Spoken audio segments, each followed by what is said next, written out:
Hello,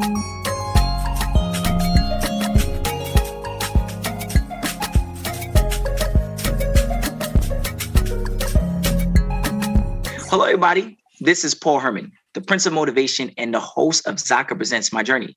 We're creating this vulnerable and positive platform where you get inspired and motivated from different leaders from our community. Today, our guest is Wendy Zeng, who is the Director of Media Analytics and Insight at Red Bull. Wendy, welcome to the show. Hi, thanks for having me.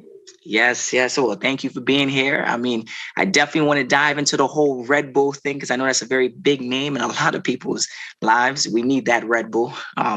But before we dive into that, Wendy, could you just tell us a little bit more about your background and where you're from? Sure, yeah. So I was originally born in China in the Sichuan province. I'm from the capital city, Chengdu there. It's a really, really amazing city. And, once you get to know that city, you kind of, I think, can understand me as a person. It's a very vibrant city. It's very different from a lot of other well-known metropolitan, cities like Beijing or Shanghai, where, you got the hustle and bustle of the city. But when Chengdu, we have that as well. But we also, juxtapose that with how much we value like wellness, how much we value leisure and food and being with family and having fun. So even when you are in the city, and you look at the skyline, half of it is, skyscrapers and big luxury shopping type of things. But then you also have pagodas and parks and tea houses and rivers and just people communing in these public spaces. And that really is like, the picture of Chengdu. And so, yeah, it's a very vibrant city. Lots of people really passionate about food. I always say there's not even like this concept of a foodie in Chengdu because everybody is one. We live and breathe food and not just, the food heritage and culture that we've built, but also how it evolves, how we are part of it, how we interpret it. So it's a very exciting food scene. Every 6 months, it changes drastically because it's very competitive. It's hard to stay at the top as the most poppin' thing around because someone's always innovating and evolving the taste, presentation, and the stories they want to tell through food. So, that's definitely a culture that I was very immersed in, and that shaped a lot of like my own perspective on food and cooking. And then from there, you traveled out to the States at that point in time. Were you young? I did. Or were you of age? When was that time? Yeah, so I was about 10 years old when me and my family immigrated to Memphis, Tennessee. Like Asians do. I'm kidding. There was no Asians there. But it was a very interesting dichotomy to what I grew up with. Southern food is very, very different flavor profile than Chengdu food that I grew up with. But, what I've come to realize is the food culture of both of these places are very similar because of the role that food plays in these culture. Southern food, like Chengdu food, is very served, very family style because, it's signaling to people, hey, come gather, break bread, share ideas, and build a community, build relations, care for each other, so there's a lot of that commonality I saw with where I grew up and also when we moved to Memphis. Now, Memphis is definitely a great spot to kind of migrate to because it is very well known for food and definitely well known for music. Right. So it's out of curiosity, does music come along with the food? Because I know when people are socializing, good music is being played. So talk about that. Absolutely. Yeah. I mean, I love hip hop. I think there's a lot of interesting Southern hip hop scenes that, may not be as talked about as the the New York and the LA and the Bay Area, but it doesn't maybe not getting enough attention, but it's got such a specific sound and it's really reflective of the vibe and the ethos of the area. So, and it's also ever present, at these food kind of communions. So it's definitely a huge part and influence for me personally, now when I do my dinners and things like that, music is definitely a huge component, and to kind of set the scene, set the backdrop, and how it kind of shapes a space and make people feel. Not it. Hey, look, music and food always brings people together. You got good music, you got good food. Hey, look, they're gonna come open that door personally, even if there's no That's invite. right. They're gonna pull up. Yep. When you came here from from China, coming into the States, like I know that obviously was a massive, culture change, and obviously going into Memphis. What role did your parents play in regards to making sure that you were able to transition in a very smooth way? I don't know if they were thinking about it as smooth the way that I was thinking about smooth. I think they were thinking about security. I think, Okay. as, immigrant parents do, how do we, now that we're in this new place, we have no network, we don't have family here, we don't have wealth, we don't have generational wealth. How do we establish ourselves in this society? How do we make sure we are getting financial security and social security, and actually build a thriving life here? So I think they just go back to what they know, which is education. So they focused a lot on my studies, learn English, and try to get A's and everything, be really well-rounded in extracurricular, just doing the most, basically. Go to school and do the most. And so, something they said to me, I think is a lot of the immigrant parents mentality, they said to me when we got here, it's like, you're going to have to work twice as hard and twice as long as your white counterparts to get the same thing that they get, and I think I've definitely experienced that reality. It is a painful reality, and it's kind of a thing to say to a young kid, that kind of shapes, how they perceive themselves and their worth and value in the world, and especially their intellect and labor too, physical labor. So I think they had the best of intention, trying to give me that talk, to prepare me for the challenges that are ahead of me. But now that I'm like in my 30s and in therapy, I'm like, that kind of like fucked me up a little bit too. So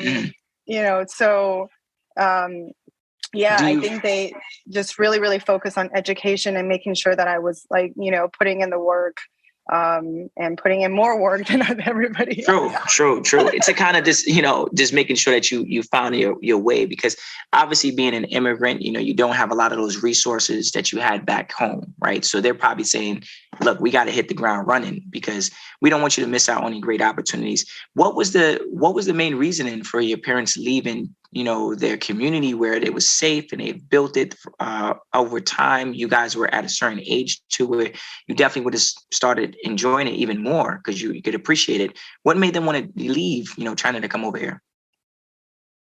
I think very similar to a lot of people of their peers. They just want better opportunity, and easier life for their offsprings. I think especially thinking about me as a woman in China, the kind of like, and being an opinionated out, like loud woman, they're probably like, oh, let's keep her safe. Let's like move her to America.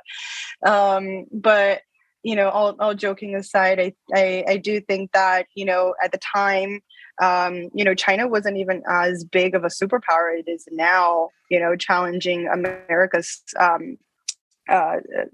stance there.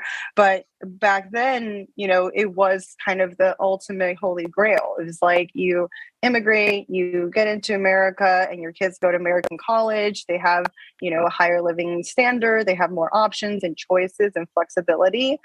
So I think, that was always kind of the North Star for us as a family, is just to create more opportunities for me.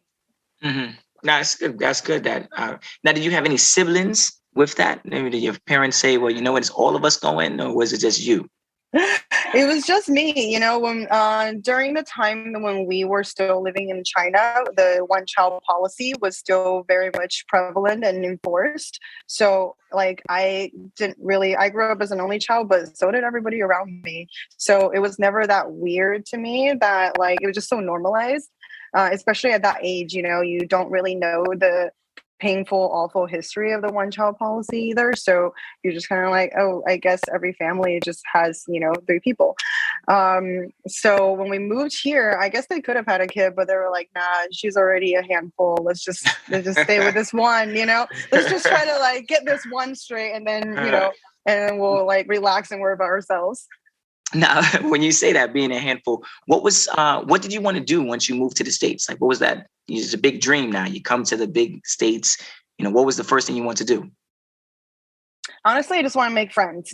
Being an only kid, and I'm pretty extroverted and I love hanging out with people. Back home, even though I didn't have siblings, my cousins were my siblings, because you were just like that close to your cousins, because nobody has siblings. So I wanted to recreate that circle of support and fun, for myself. And that started with making friends, and I needed to learn English to be able to talk to them to do that. So that was my main goal for a very long time, just learn English, make friends. Now, how was that for you trying to learn English? Was there someone you had, any coaches or mentors, obviously any great teachers to kind of help you with that?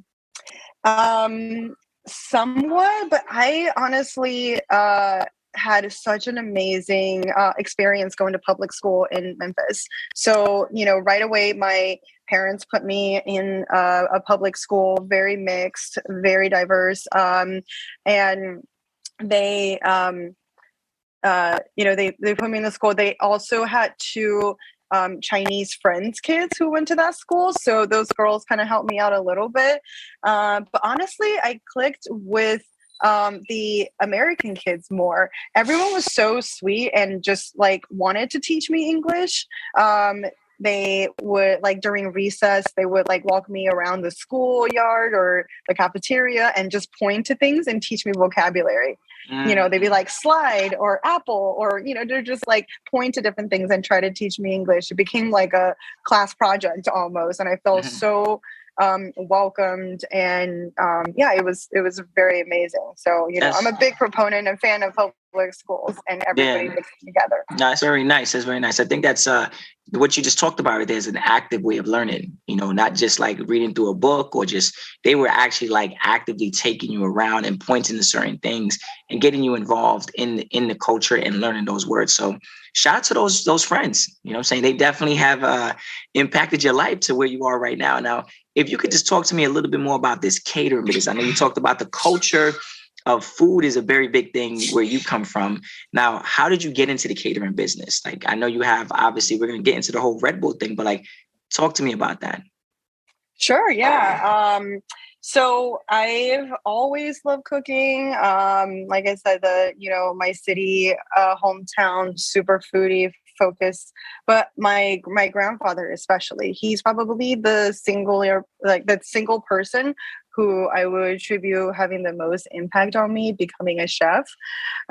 He was, always the one cooking for the family. Every Saturday we would go to grandpa's house and he would cook this big family meal, and I would always help out.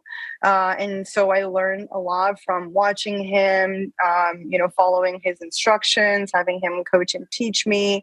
And that was super, super fun for me to be able to help contribute and participate and do something hands-on.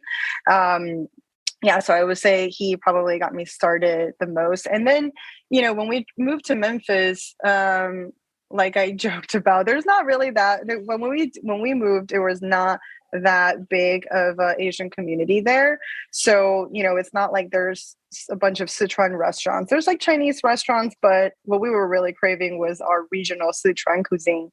And so, my parents took that practice that my grandpa always had of bringing people over every weekend for food, and they found a couple of expats from Sichuan and the similar regions, and they started hosting their own dinner parties. So I would help out with that. And when I went to college, I brought that to my college experience at USC. I would do weekly family meals with my roommates.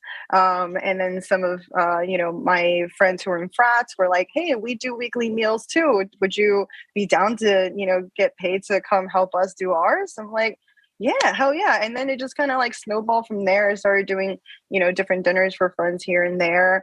And then I met a chef who just moved here from New York at the time.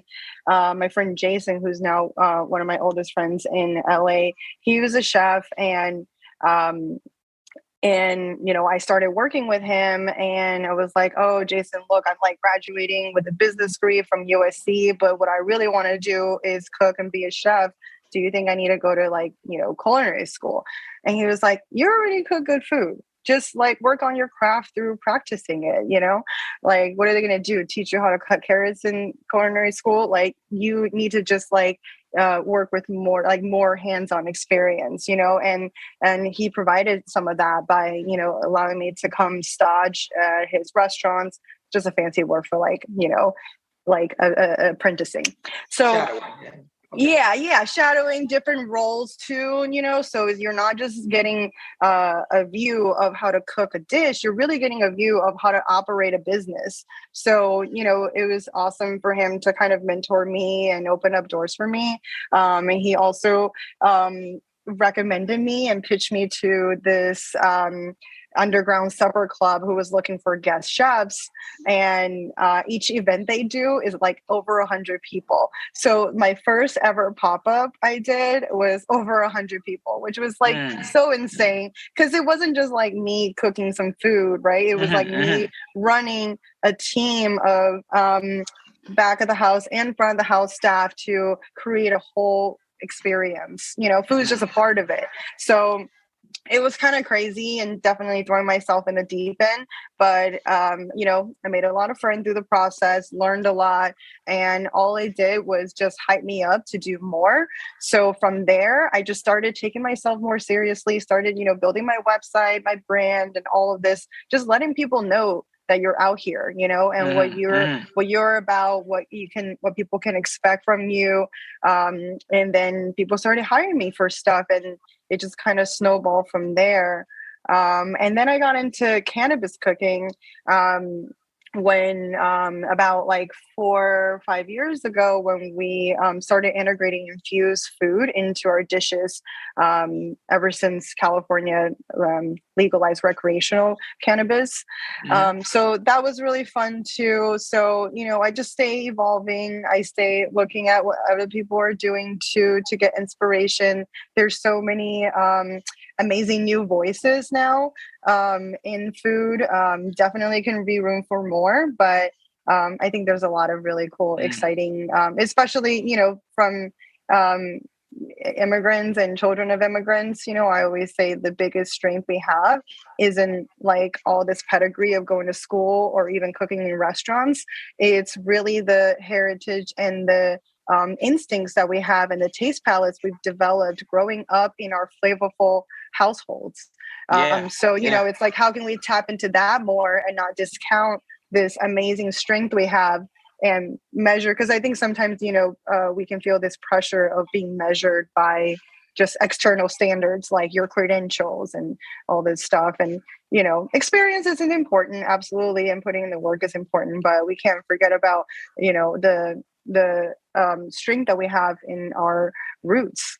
That is 100% correct. I mean, that's it. When you're an immigrant, it comes with a legacy. It comes with, like you said, heritage. It comes with a long line of history. That sometimes people try to forget sometimes when they come into America, but it apparently seems that you definitely kind of like honed in on it. Especially, you mentioned something about your grandfather back in the days used to just bring people together, the family together, to have meals and stuff. That's something where you start to fall in love with food even more. Now, with your grandfather kind of bringing people together, could you tell me about a time period when you actually brought a group of people together, like something that was memorable, whether it be like, I know you mentioned about the colleges, like the frats, one of that, but anything like you could remember as one of like the big moments where you actually cooked for a group of people and brought them together? I do that pretty often now. I host pop-ups pretty regularly, like every couple months or so, in between some of my private gigs. So I would say every one of those times, that's what I try to create. But the first time I felt that was probably my first big pop-up, that the 100 people thing, just because I had never done something at that scale before.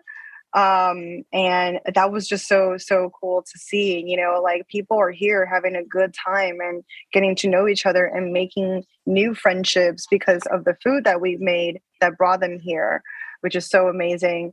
But now I think when that happens most often is probably in my cannabis pop-ups, because there's a added vibe of just community, because it's not just people who share a love of food, but it's people who share a love of food and the plant medicine that is cannabis. So there's just a different vibe to it, because you get that overlay of the cannabis community and the values that come with it.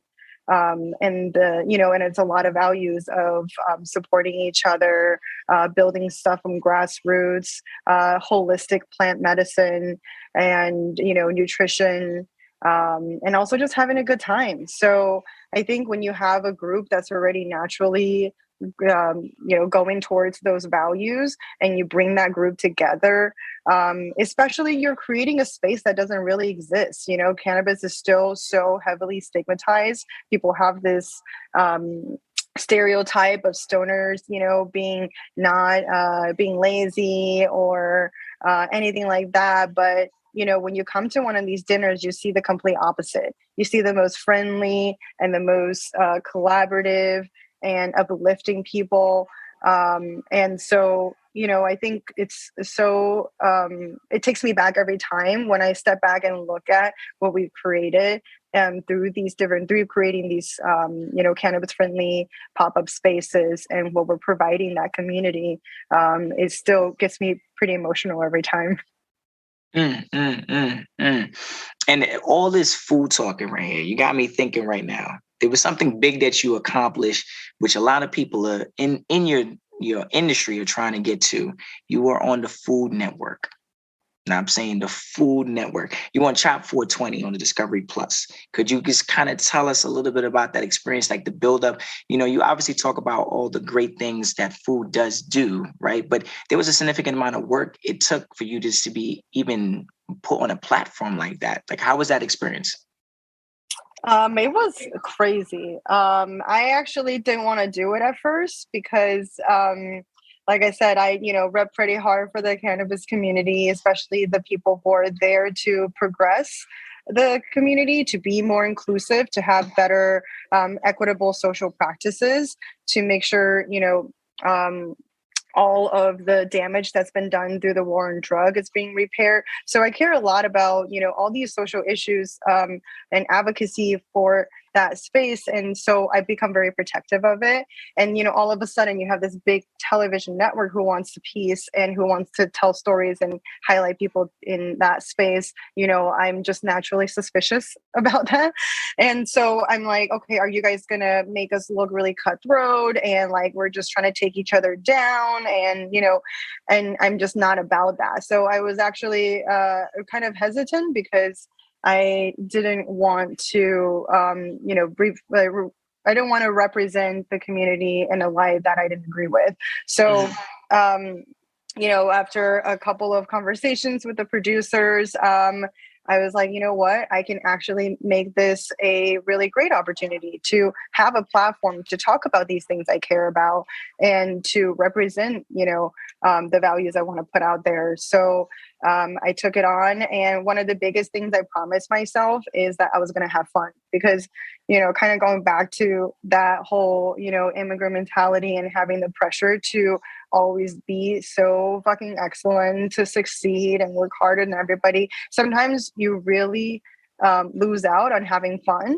and celebrating your achievement. So I knew it was going to be really hard, going through the show. It's going to be a lot of work, but I just wanted to make sure that I was also having fun. And I think that helped me to win because I wasn't thinking about all this other stuff. I was just thinking about how can I have fun? And when I'm having fun, I'm my most creative. And I think that really helped.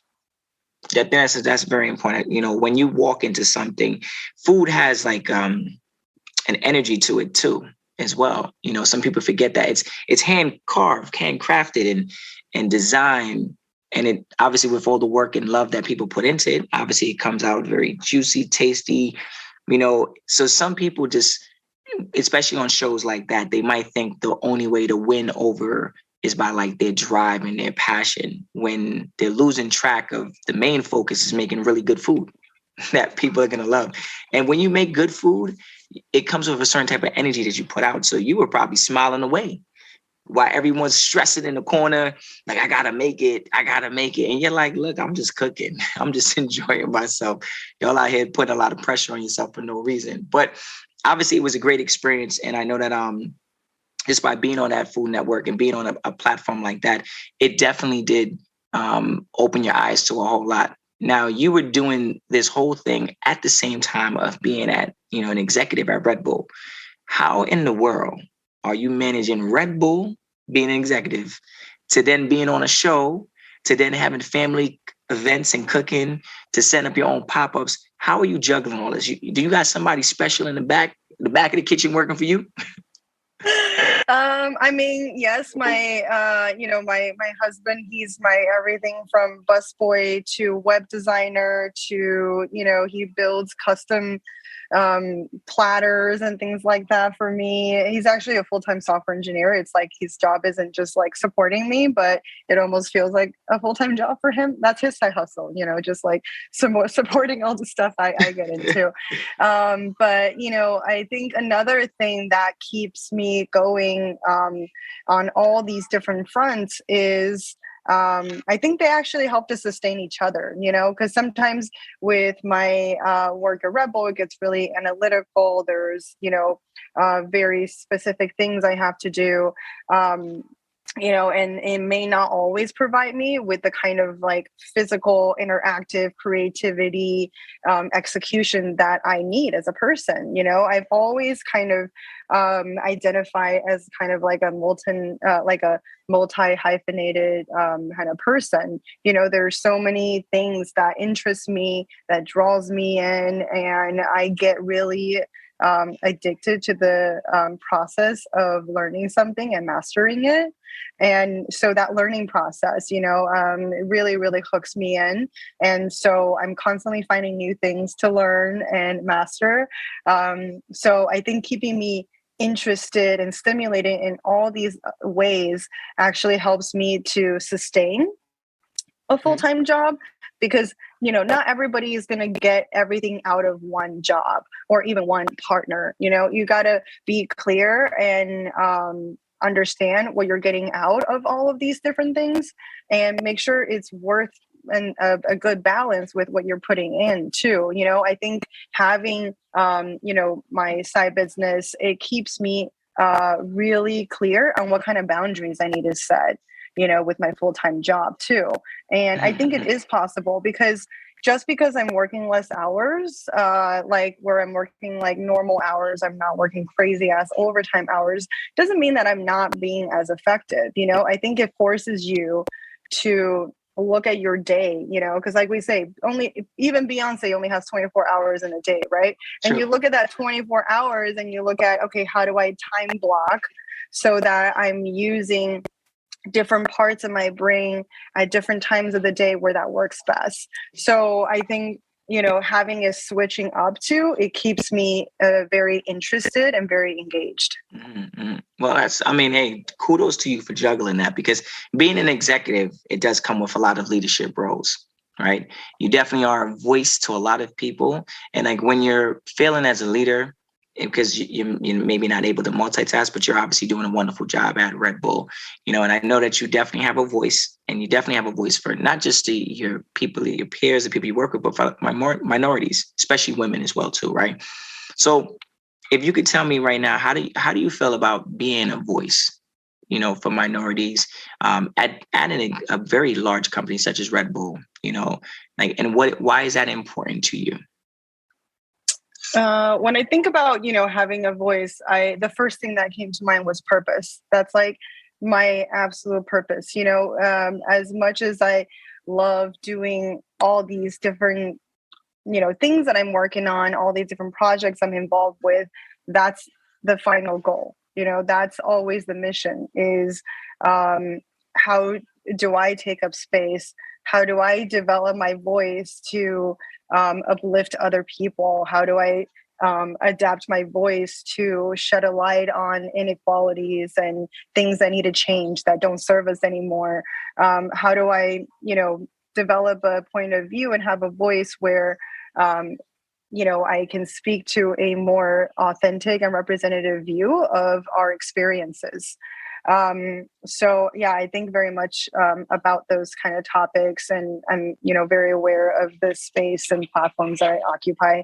And I think I try to do a good job of holding myself accountable to constantly learning and evolving my point of views to do that better.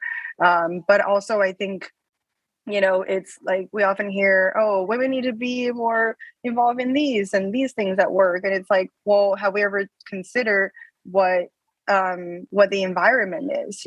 Are we actually creating an environment that is primed to for women and other BIPOC folks to thrive? And I think when you have a voice, especially a more senior leader voice, you get to ask these things. You have more access and you have more agency to challenge these things. So I think it's, really important to not only work hard, but once you work hard and you get to a certain leadership position, that you hold yourselves to developing a more holistic view and challenging these norms, that at the end of the day, that's going to help uplift more people. And it's important when you're at a leader to uplift people. Sometimes, people forget about doing that. They make it to the top or to an executive position and like, I made it. Especially being, the mindset sometimes people might have like, well, I'm an immigrant. I migrated here. I worked my butt off to get to where I am. It's what you do after that, and how you give back. Whether through your service or whether it be through like leadership or whether it be like mentorship, helping other people, kind of climb up that ladder as well too. Now, being at Red Bull, I know that you do a lot of analytical stuff. Could you express to the listeners a little bit more about why is like that aspect of Red Bull so important? Like, what is this data actually doing? It's so important because, when you go to a place of work every day and, you're looking at, your performance figures or how well your business is doing, and it can very much make your customers or your audience feel like just like a number or something to convert, from one box to the other. But I think it's really important for us to hold these positions and help the organization center their perspective on the experience of the audience, of the people that we're supposed to be serving. And so what I think me and my team try to do is really highlight, like get ourselves out of our own heads and our own perspectives and really empathize with what people are going through and how that's shaping, the kind of stories and media they want to consume and how they want to be spoken to by a brand, how they want the brand to show up in their journey to be their aspirational best selves. I think we try to take a very empathetic approach to data. And I think a lot of times, because you're an immigrant and you're so used to being the outsider, it kind of gives you this edge on being observant and seeing things that maybe other people within groups can't. And interestingly enough, my team currently is made up mostly of immigrants. So I guess that's kind of interesting. I didn't like plan it that way, but I guess I kind of naturally gravitated towards people who kind of have that similar view, of kind of like being an outsider and being able to easily spot trends and connections and things that other people can't see. Yeah, that's good. That's wow. You're really doing it up. Your parents are probably like, you know what? We were trying to just get her to be successful, but she really climbing that ladder over there, right? And I love the fact that you're creating your own lanes and you're having fun while you're doing it, And it's it obviously has been challenging. I'm assuming at some points in time you had to obviously go through a lot of obstacles to get to where you are, climbing up, whether it be in the industry or even as an entrepreneur. Could you express to the listeners, like, maybe, a challenge that you probably faced on your journey, an obstacle that you had to kind of overcome? Probably just self-doubt. I don't even want to use the word imposter syndrome, because I recently learned that it actually has a lot of sexist, misogynistic roots. It actually was a term that white male doctors came up to describe why women can't perform in certain environments, and it kind of goes back to my whole thing about, let's look at the environment and what that's creating to help people thrive or not. So, I think even recognizing what kind of self-doubts that I had and what kind of fears I had, and also this pressure of choice, like I do so much. I feel like when I was earlier in my career, I always felt like I had to choose a lane. Like, you either have to be this executive, or you have to be this amazing chef who opens all these restaurants and gets written up all this stuff, all these like external validations that I think I was looking for to get over my self-doubt. And it was the wrong approach, because that marker changes. External factors and what people care about and what people deem as important is always going to change. And also, it's not going to resonate with you if you yourself aren't bought into, your own greatness. So then I kind of shifted, it's like the real way to get out of my self-doubt is just, ass in seat doing the thing.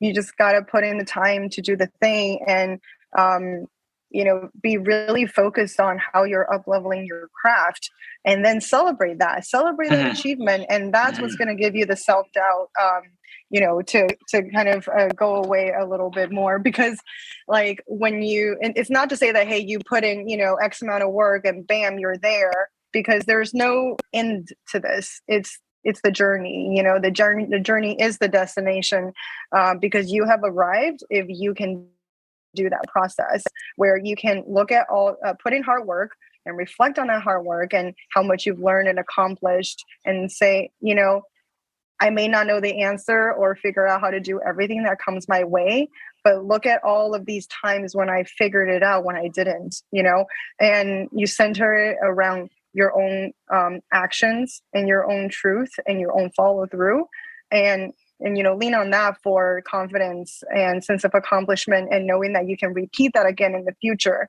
That is so much more of an honest way to get rid of self-doubt than try to, say, oh, I've made it if I get this one accolade, or if I get this one recognition, all these other external validations. Self-doubt is a struggle for everyone, especially when you're embarking on something or trying to develop something.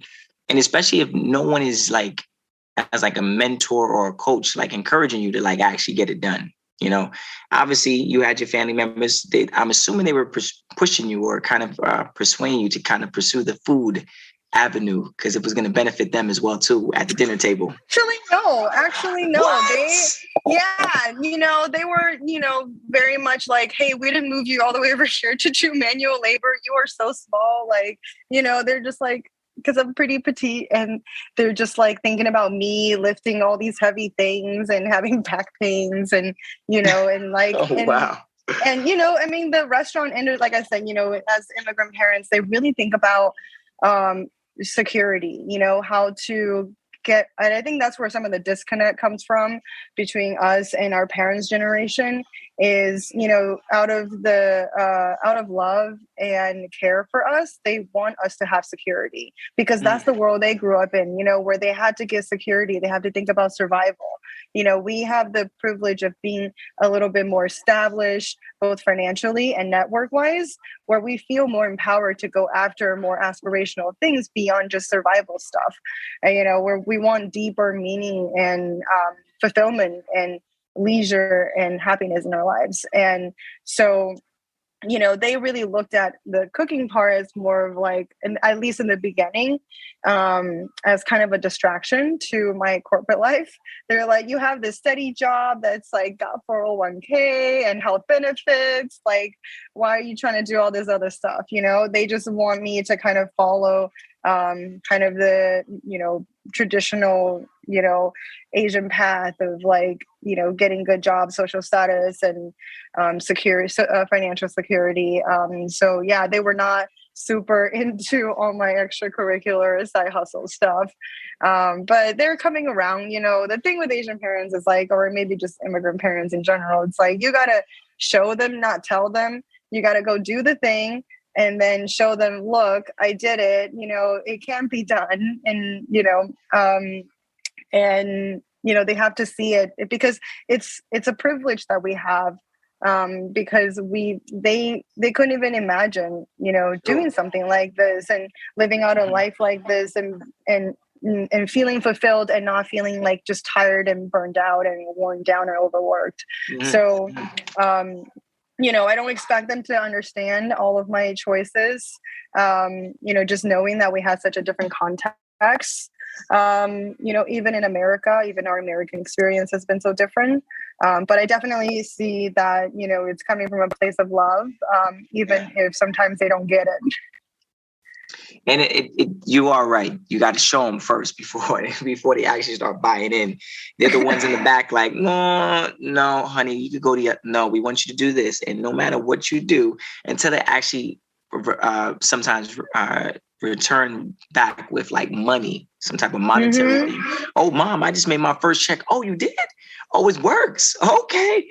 When's the next one, baby? And you're like, in the next 3 months. Oh, wait. All right. No, you got to go back the other way then. They're like this. Right, they're very risk averse. They don't want you taking too much risk. Yeah, they're like, hold on. And mind you, it's not them taking the risk, but it's you taking the risk. But, they just see you as an extension of them. It's so hard for them to like, see you as like, your own person. They feel like they're in the casino themselves playing. Before we kind of like conclude on our interview, I just want to say, first off, you're doing an amazing job in expressing all this. I know the listeners are definitely going to chew this up. Look at that. Love that. I love all the food puns. What is your proudest moment like in your career? I mean, you've done a lot. You know what I'm saying? And I know obviously being on the Food Network was one of them, being an executive at Red Bull. But is there something else that you could kind of hold up and say, like, I'm proud of myself for this? I think the things that make me proudest in life right now is the people that I have in my life right now. We talked a lot about how, sometimes my parents may not get it, even though, in spirit, they're in my corner. I would never be able to accomplish any of the stuff that I, been able to accomplish without all the allies and people in my corner, helping me navigate hard situations, helping me open doors, and just the kind of circles that I've been able to create. Obviously, as you kind of grow and evolve, your friends and circles change too. I'm looking back now, and like right now, the people that I have in my life reflect back to me, like how I want to show up, and just knowing that I've been able to create this circle of communities is probably what I think is my proudest accomplishment, because what it says to me is that I've grown and I know how to take care of myself. I know how to create healthy boundaries. I know what growing, fulfilling relationships look like. And they really reflect back to me. I'm like, if I'm the kind of person who has these people in my life, then I must be doing something right. It must be reflecting back to me that, I'm sorry. I feel like I'm just rambling and losing my thought on this, but I just feel like if they're a reflection of me, I'm really proud of that, because sometimes, you look at your circle and you're like, because your circles are a reflection of who you are in that is time, true.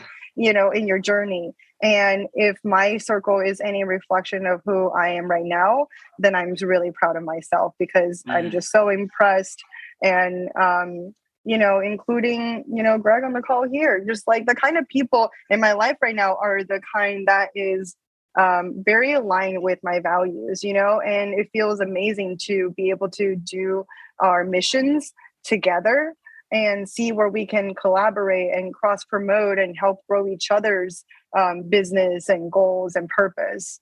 So yeah, I think that was a long way of answering that, but yeah, I would have to say, like, because I worked really hard on that because I'm so extroverted and I'm very open and generous, and so sometimes I don't always have the best boundaries with people, and I don't always put into the right relationships. I don't and maybe I'm neglecting other relationships where I really should be nurturing that.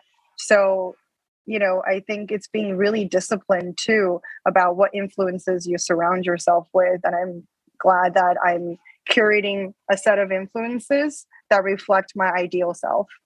Mm-hmm. No, I get you. Nice, well said. My last thing to you is that I know that obviously you have several different things that you do throughout the course of the day, and you're doing a wonderful job of juggling. But is there any like professional goal or something that you have, in the near future that you're looking at doing? Absolutely. So I am in a pretty big, massive project build right now. So my husband and I bought a house / event space about 2 years ago. And we're building out this farm to table with cannabis concept. So, I was like paying out the ass for these private venues to do my cannabis pop-ups, and our rent was crazy too. So then we're like, okay, what if we just get a place and we're paying a mortgage instead, and we're investing into this space, and this space I can also share with, all the people I was just talking about in my lives who are also doing, similar missions. So, we are building this urban garden space where I'm growing heirloom Asian vegetables and cannabis. So, like I'm introducing people to all these ingredients and produce that I grew up with. And they can come and do a seasonal chef's tasting, highlighting the seasonal produce we grow, and also smoke the herbs that we grow here, and do different taste pairings and things like that. And, when I think the most impactful thing when that happens is when people step on the property, they're so much closer to the food and the cannabis they're about to consume, because they, in America, we're just so far away from where our food comes from. There's such a distance between that. And, when I grew up in Sichuan, like our family trips would be going to these like farm to table.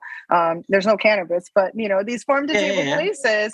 And it wasn't like this like fancy bougie thing that only rich people did. In fact, it was actually really rustic and simple. And it was just, you go to these farmers where they do their thing, and and you can eat their food and drink the moonshine they make, and everybody has such a different interpretation of the livestock they're raising and the produce they're growing. And when you can see the full process, you're so much more connected to what you're putting into your body. And I think that feeds our soul too, to know that we're so connected to the earth that way. So imagine somebody, sitting in our event space, eating a salad, and literally the lettuce that's there is growing next to them. How much connectivity can you get? It's so I'm working on that now. I'm hopeful that it'll be up and running by end of this year or next year. And yeah, you guys will definitely be invited. Come do a tasting, let me feed you. Ooh, you don't got to say it twice, girl. I'll be on that flight for some good food. And when obviously, with your whole catering business that you got going on, I know when Zaka, Greg, and the whole team are going to be having that official party, you might have to come down and not even just be a part of the party, but you might have to cook up a little some in the kitchen, I'm down. I'm down. Just tell me when. I appreciate. Well, Wendy, thank you so much for being a part of the show today and expressing a lot about, your journey, your heritage, your culture, definitely expressing a little bit more about your family and your upbringing. I think that you dropped a lot of great gems today in regards to helping out our listeners. And I just want to say thank you again from the bottom of our heart, just to be a part of it. We definitely look forward to seeing you again on the show. And like I said, when that party does pop up, I know Greg and them, the team, will be giving you a little call and we're going to eat good at that table. We're going to break some bread.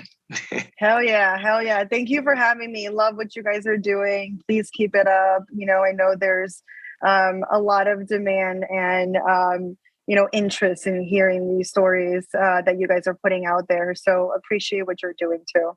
Thank you. Thank you. Listeners, if you want to hear more stories like Wendy, check us out at ZakaConnect.com or follow our feed Zaka, wherever you listen to your podcast. Again, Wendy, thank you again and have a good day. Thanks.